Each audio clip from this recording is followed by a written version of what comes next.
অসমৰ বিভিন্ন প্ৰান্তত কৃষক নেতা অখিল গগৈৰ মুক্তিৰ দাবীত বিভিন্ন দল সংগঠনে প্ৰতিবাদী কাৰ্যসূচী ৰূপায়ণ কৰি তুলিছে। সমান্তৰালভাৱে বৰপেটা জিলাৰ সৰ্থেবাৰীত কৃষক নেতা অখিল গগৈ ধৈৰ্য কোৱাৰ আৰু বিতু সোণোৱালৰ সুচিকিৎসা আৰু মুক্তিৰ দাবীত মানৱ শৃংখল কাৰ্যসূচী ৰূপায়ণ কৰে কৃষক মুক্তি সংগ্ৰাম সমিতিয়ে।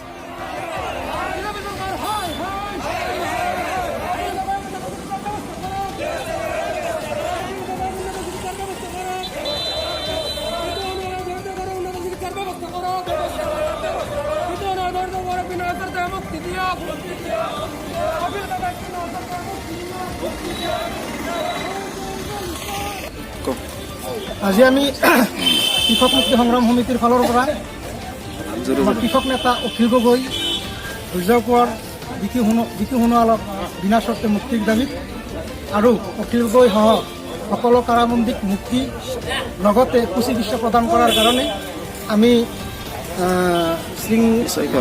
মানৱ শৃংখল কাৰ্যসূচী আমি হাতত লৈছিলোঁ।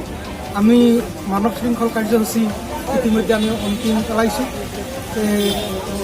কৃষক মুক্তি সংগ্ৰাম সমিতিয়ে আমি ক'ব খুজিছোঁ, যেতিয়ালৈকে অখিল গগৈ সহ আমাৰ কা আন্দোলনকাৰীক মুক্তি যেতিয়ালৈকে নিদিব তেতিয়ালৈকে আমি কৃষক মুক্তি সংগ্ৰাম সমিতিয়ে একেবাৰে শেষ বিন্দুলৈকে আমি তেজ থকালৈকে আমি কাৰ্যসূচী কৰি যাম, গণতান্ত্ৰিক আৰু সংগ্ৰাম কৰি যাম।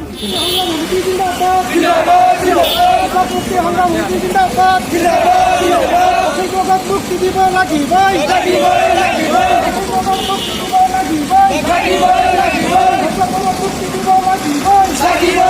লাগিবই।